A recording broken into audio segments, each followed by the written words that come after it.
চলতি মাসের প্রথম 25 দিনে দেশে রেমিট্যান্স এসেছে $167,59,00,000। চলতি বছরের প্রথম 25 দিনে দেশে এসেছে $167,59,00,000 রেমিট্যান্স। দেশীয় মুদ্রায় প্রতি ডলার 122 টাকা হিসাবে, যার পরিমাণ 20,445,98 টাকা। এই হিসাবে প্রতিদিন গড়ে দেশে এসেছে $6,70,00,000 রেমিট্যান্স। রবিবার 26শে জানুয়ারি বাংলাদেশ ব্যাংকের হালনাগাদ থেকে এ তথ্য জানা গেছে।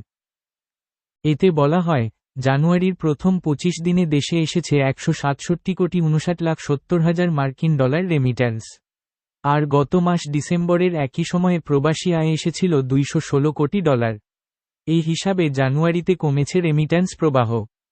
বাংলাদেশে ব্যাংক জানায়, জানুয়ারির 19 থেকে 25 তারিখ পর্যন্ত দেশে এসেছে $46,90,90,000 মার্কিন ডলার রেমিট্যান্স।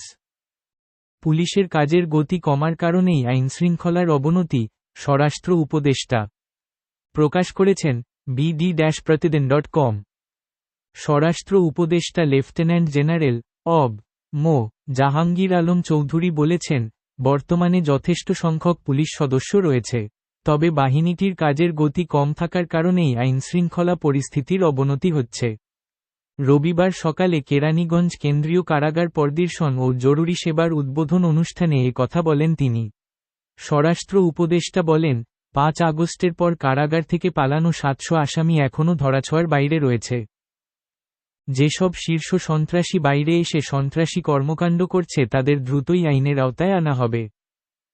তিনি আরও বলেন, কারাগারের জরুরি হটলাইন সেবার মাধ্যমে বন্দির অবস্থান, প্যারোলে মুক্তি সম্পর্কিত তথ্য, শারীরিক অবস্থা, হাজিরা, সাক্ষাৎকার ও কথাবলার তারিখ জানা যাবে। বন্দির স্বজনরা এই হটলাইন নম্বরে ফোন দিয়ে যাবতীয় তথ্য জানতে পারবেন।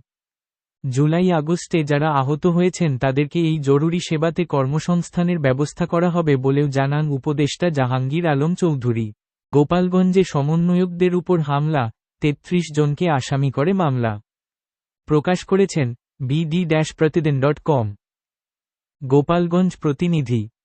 গোপালগঞ্জে বঙ্গবন্ধু শেখ মুজিবুর রহমান বিজ্ঞান ও প্রযুক্তি বিশ্ববিদ্যালয়ে বৈষম্যবিরোধী ছাত্র আন্দোলনের সমন্বয়কদের উপর হামলার ঘটনায় 33 জনকে আসামি করে সদর থানায় মামলা দায়ের করা হয়েছে। আজ রবিবার সকালে বিশ্ববিদ্যালয়ের শিক্ষার্থী ফয়সাল জামান ফাহিম বাদী হয়ে এ মামলাটি দায়ের করা হয়। গোপালগঞ্জ সদর থানার officer in charge OC Mir Mohammad Sajedur Rahman বিষয়টি নিশ্চিত করে জানান, শনিবার বিকালে বঙ্গবন্ধু শেখ মুজিবুর রহমান বিজ্ঞান ও প্রযুক্তি বিশ্ববিদ্যালয়ে বৈষম্যবিরোধী ছাত্র আন্দোলনের সমন্বয়কদের উপর হামলার ঘটনা ঘটে। এই ঘটনায় বিশ্ববিদ্যালয়ের শিক্ষার্থী ফয়সাল জামান ফাহিম বাদী হয়ে 13 জনের নাম উল্লেখ ও অজ্ঞাত আরও 20 জনকে আসামি করে মামলাটি দায়ের করেন। তিনি আরও বলেন, মামলায় বিশ্ববিদ্যালয়ের ছাত্রলীগ নেতা শরীফুল ইসলাম সোহাগ সহ 13 জনের নাম উল্লেখ করে ও অজ্ঞাত আরও 20 জনকে আসামি করা হয়েছে। এখন পর্যন্ত কাউকে গ্রেফতার করা যায়নি বলেও জানান ওসি। প্রসঙ্গত, শনিবার বিকালে গোপালগঞ্জে বঙ্গবন্ধু শেখ মুজিবুর রহমান বিজ্ঞান ও প্রযুক্তি বিশ্ববিদ্যালয়ে বশেমুরবিপ্রবি বৈষম্যবিরোধী ছাত্র আন্দোলনের সমন্বয়কদের উপর হামলার অভিযোগ উঠে বিশ্ববিদ্যালয় ছাত্রলীগের বিরুদ্ধে।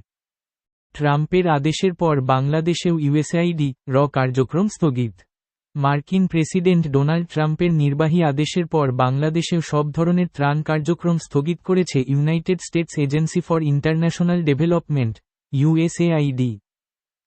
গত 20শে জানুয়ারি ট্রাম্প ক্ষমতা গ্রহণের কয়েক ঘণ্টা পর জারি করা এই নির্দেশনায় বিশ্বব্যাপী যুক্তরাষ্ট্রের সব ধরনের বৈদেশিক সহায়তা 90 দিনের জন্য স্থগিত রাখা হয়েছে। বৈদেশিক সহায়তার বিস্তৃত পর্যালোচনা অংশ হিসেবে এই পদক্ষেপ নেওয়া হয়েছে বলে জানিয়েছে ট্রাম্প প্রশাসন। এই স্থগিতাদেশের ফলে চুক্তি, অনুদান ও অন্যান্য অর্থায়ন করা প্রকল্পগুলোতে প্রভাব পড়বে বলে মনে করা হচ্ছে। বিশেষ করে বাংলাদেশে যুক্তরাষ্ট্রের অর্থায়নে পরিচালিত এনজিওগুলোর মধ্যে উদ্বেগ সৃষ্টি করবে। তবে ব্যতিক্রমভাবে কেবল ইসরায়েল এবং মিশরের জন্য অর্থায়নের পথ খোলা রেখেছেন ট্রাম্প। দাতা সংস্থা ইউএসএআইডি এতদিন যুক্তরাষ্ট্রের অর্থায়নের উপর নির্ভরশীল ছিল। সংস্থাটি তাদের তহবিল স্থগিতে বিষয়ে একটি চিঠিতে যুক্তরাষ্ট্রের প্রেসিডেন্ট ডোনাল্ড ট্রাম্পের সম্প্রতি জারি করা নির্বাহী আদেশের কথা উল্লেখ করেছে। চিঠিতে বলা হয়েছে, বাংলাদেশের সঙ্গে চুক্তি, কাজের আদেশ, অনুদান, কোঅপারেটিভ চুক্তির অধীনের সরাসরি ইউএসএআইডি ও বাংলাদেশে বাস্তবায়নকারী অন্যান্য সংস্থার কার্যক্রম স্থগিত করেছে। দেশটির পররাষ্ট্র মন্ত্রণালয়ের পক্ষ থেকে বলা হয়েছে, পররাষ্ট্রমন্ত্রী রুবিওর যথাযথ পর্যালোচনা পর বিধি অনুযায়ী যতটুকু সম্ভব বিদেশি সহায়তা পরবর্তীতে দেওয়া হবে। যথাযথ পর্যালোচনা শেষ না হওয়া পর্যন্ত বিদ্যমান বিদেশি সহায়তাগুলো বন্ধ করার নির্দেশনাও অবিলম্বে কার্যকর করা হবে।